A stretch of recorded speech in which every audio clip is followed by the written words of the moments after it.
యేసుతో ప్రతిదినం అనే ఆధ్యాత్మిక కార్యక్రమానికి మిమ్మల్ని ప్రేమతో ఆహ్వానిస్తూ మీ అందరికీ నా హృదయపూర్వక వందనాలు తెలియజేస్తున్నాను. దేవుని బిడ్డలారా, బాగున్నారు కదా? మరి ప్రతి ఉదయం లేవగానే ప్రార్థించి దేవుని యొక్క వాక్యాన్ని చదివి ఉన్నారు కదా?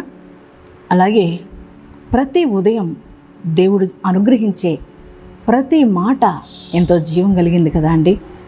అవును, ఆయన మాట ద్వారా మనం బ్రతుకుతున్నాం కదా.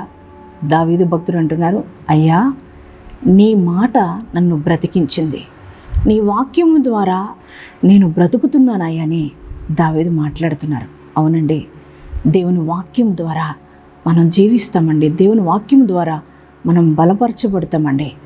దేవుని బిడ్డ, మరి ఈ ఉదయకాలం కూడా దేవుడు చక్కటి శ్రేష్టమైన వాగ్దానం మనకిచ్చున్నారు. ఆ వాగ్దానం ఏమిటో చదువుకుందాం. కీర్తనల గ్రంథము 145 కీర్తన 16వ వచనాన్ని చదువుకుందాం. నీవు నీ గుప్పిలిని విప్పి ప్రతి జీవి కోరికను తృప్తిపరచుచున్నావు. ప్రైజ్ ది లార్డ్ అండి. ఎంత శ్రేష్టమైన మాట అండి.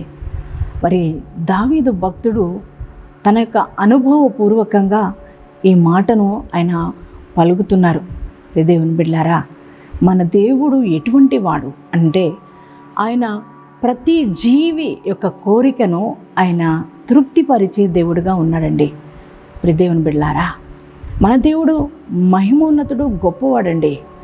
ఆయన ప్రతి ఒక్క జీవి, చూడండి, ప్రతి జీవి కోరికనంట దేవుడు తృప్తిపరుచుచున్నాడు. ఎలా అంటే నీ గుప్పిలు విప్పి. చూడండి, మన దేవుడు మన కోరికలను తీర్చడానికి ఆయన యొక్క గుప్పిల్ని విప్పుతున్న దేవుడు అండి. దేవుని బిడ్డలారా, ఆయన గుప్పిలి ఎప్పుడు కూడా మన కోసం విప్పే దేవుడుగా ఉన్నాడు. ఎందుకో తెలుసా? నిన్ను, నన్ను, మనల్ని తృప్తిపరచడానికి, మన యొక్క ఆశలు తీర్చడానికి, మన యొక్క కోరికను తీర్చడానికి ఆయన గుప్పిల్ని విప్పే దేవుడు అండి. ఆయన గుప్పిల్ని ముడిచే దేవుడు కాదండి. ఆయన గుప్పిల్ని ముడిస్తే మనం బ్రతకలేమండి. దేవుని బిడ్డలారా, ఈ యొక్క ఉదయకాలం యొక్క వాగ్దానం వింటున్న మీ అందరి జీవితంలో ఒకవేళ మీ కోరికలు తీరలేదని బాధపడుతున్నారా? ఒకవేళ మీ అవసరతలు తీర్చబడవేమో అని చింతిస్తున్నారా? అలాగే నేను ఈ అప్పులు ఉన్నాను, అనారోగ్య సమస్యలు ఉన్నాను, ఈ యొక్క వ్యాధి బాధలు నన్ను అలముకున్నాయి, అలాగే ఈ కష్టాలు, ఈ కన్నీటి పరిస్థితులు, ఈ ఆర్థిక పోరాటం, ఈ నిందలు, ఈ యొక్క అవమానాలు ఏంటి? నా జీవితంలో ఇక తృప్తి అనేది నేను చూడలేనా? నా జీవితంలో ఒక సంతోషాన్ని నేను చూడలేనా? ఒక ఆనందాన్ని నేను అనుభవించలేనా? ఒక తృప్తికరమైన జీవితం నా జీవితంలో అసలు నేను పొందుకోలేనా అని బాధపడుతున్నారేమో. దేవాది దేవుడు మీతో దేవుడు మాట్లాడుతున్నారండి. దేవుడు నీ ప్రతి ఒక్క కోరికను, చూడండి, ప్రతి జీవి అని ఇక్కడ రాయబడినది. దేవుడంట ప్రతి జీవి యొక్క కోరికను తృప్తిపరచడానికి ఆయన గుప్పిలి విప్పుతున్న దేవుడు అండి. ఈరోజు నీకు ఏ కోరికలు ఉన్నాయో, ఏ కోరికలతో నువ్వు ఉన్నావో, దైవ చిత్తానుసారంగా ఏ కోరికను నువ్వు ఆలోచిస్తున్నావో, ఒకవేళ ఏ అవసరతతో నువ్వు ఉన్నావో, ఏ అక్కర నీ జీవితంలో ఉందో నాన్న, ఈ ఉదయకాలం ప్రభు నీతో మాట్లాడుతున్నారు. నీ కోరిక తీర్చడానికి, నీ అవసరత తీర్చడానికి, అలాగే నీ అక్కర తీర్చడానికి నీ దేవుడు ఆయన గుప్పిలి విప్పుతున్నాడండి. ఆయన గుప్పిలి విప్పి నిన్ను తృప్తిపరుస్తున్నాడు. ఆయన గొప్ప దేవుడు కదా మన దేవుడు. మనల్ని ఆయన ఎప్పుడు తృప్తిపరుస్తాడండి. చాలకుండా ఆయన ఎప్పుడు ఏది ఇవ్వడండి. మనకు తృప్తికరంగా శ్రేష్టమైన ఈవులను, మరి మన సంతోషపరిచే ఈవులను దేవుడు అనుగ్రహించే దేవుడై ఉన్నాడు. దేవుని బిడ్డ, ఆయన గుప్పిలి విప్పబడుతుంది. ఆయన గుప్పిలి ఎంత పెద్దదో తెలుసా మీకు? ఆయన చేతులు ఎంత పెద్దవో కదా.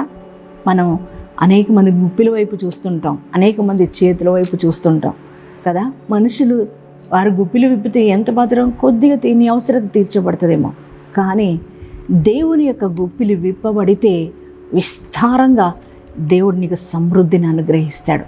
కొలత లేనంత ఆశీర్వాదాన్ని, కొలత లేనంత దీవెనను, కొలత లేనంత సమృద్ధిని, మరి మంచి ఆరోగ్యాన్ని దేవాది దేవుడు మనకు అనుగ్రహించే దేవుడుగా ఉన్నాడు. దేవుని బిడ్డలారా, ఆత్మికంగా, శారీరకంగా, వ్యక్తిగతంగా, కుటుంబపరంగా, అలాగే మరి ఆర్థిక విషయాలలో, అలాగే మీ ఉద్యోగ విషయాల్లో, మీ వ్యాపార విషయాల్లో, ఆత్మీయ విషయాల్లో, అలాగే చదువుకునే పిల్లలు మీ స్టడీస్ విషయాల్లో, అన్ని విషయాల్లో కూడా మరి మీ వివాహ విషయాల్లో దేవాది దేవుడు ఆయన గుప్పిలు విప్పి మీ ప్రతి కోరికను ఆయన తీర్చబోతున్నాడు. మిమ్మల్ని సంతృప్తిపరచబోతున్నాడు, తృప్తిపరచబోతున్నాడు. మరి దిగులెందుకు, ఇంకా భయం ఎందుకు? ఈ యొక్క దేవుని యొక్క మాటను పట్టుకొని ధైర్యం తెచ్చుకుంటారా? యేసయ్య ఇంత శ్రేష్టమైన వాగ్దానం ఈ ఉదయకాలపు వేళ నాకు మీరు ఇచ్చినందుకు వందనాలు యేసయ్య అని యేసయ్యకి థ్యాంక్స్ చెప్పండి. మరి ఈ వాగ్దానాన్ని ఎత్తిపట్టి ప్రార్థన చేసుకోండి. మరి ఈ వాగ్దానం మీ అందరి జీవితాల్లో నెరవేర్చబడును గాక. ప్రార్థన చేసుకుందామండి. పరిశుద్ధుడా, మహోన్నతుడానికి వందనాలు, స్తుతులు, స్తోత్రాలయ్యా. ఈ ఉదయకాలపు వేళ ఎంతో శ్రేష్టమైన వాగ్దానాన్ని మాకు అనుగ్రహించి మమ్మల్ని బలపరిచినందుకు మీకే కృతజ్ఞతలు, స్తోత్రాలు చెల్లిస్తున్నాం ప్రభా. ఎంత గొప్ప దేవుడు అయ్యా.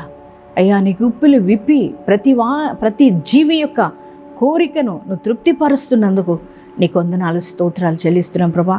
ఎంతమంది ఈ వాగ్దానాన్ని రిసీవ్ చేసుకున్నారో వారందరి జీవితాల్లో ఈ వాగ్దానం నెరవేర్చబడును గాక. తండ్రి, ఆర్థికంగా ఎటువంటి అవసరతల్లో నీ బిడ్డలు ఉన్నారో, ఆత్మీకంగా ఏ అవసరతలతో నీ బిడ్డలు ఉన్నారో, అయ్యా అనారోగ్య సమస్యలతో ఒకవేళ నీ బిడ్డలు ఉన్నారేమో, ప్రతి ఒక్కరిని మీరు దర్శించండి ప్రభా. అయ్యా నాయన, ప్రతి వారి జీవితంలో నీ గొప్ప కార్యాలు జరుగునుగాక. తండ్రి నాయన, ఉద్యోగాల కోసం ఎదురు చూస్తున్న వారికి ఉద్యోగాలు దయచేయండి.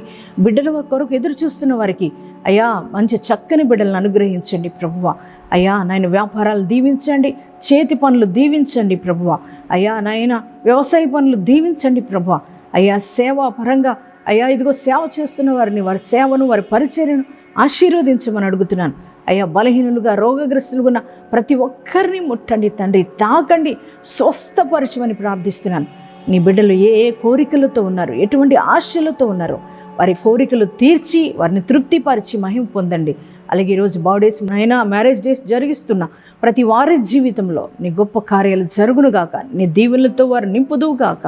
నాయనా, ఈ సంవత్సరం నాయనా తండ్రి, ఈ దినం ఆది నుండి అంతవరకు నీ కృపాక్షేమాలతో నడిపించి మహిమ పొందండి. యేసు నామంలో ప్రార్థిస్తున్నాం తండ్రి, ఆమేన్.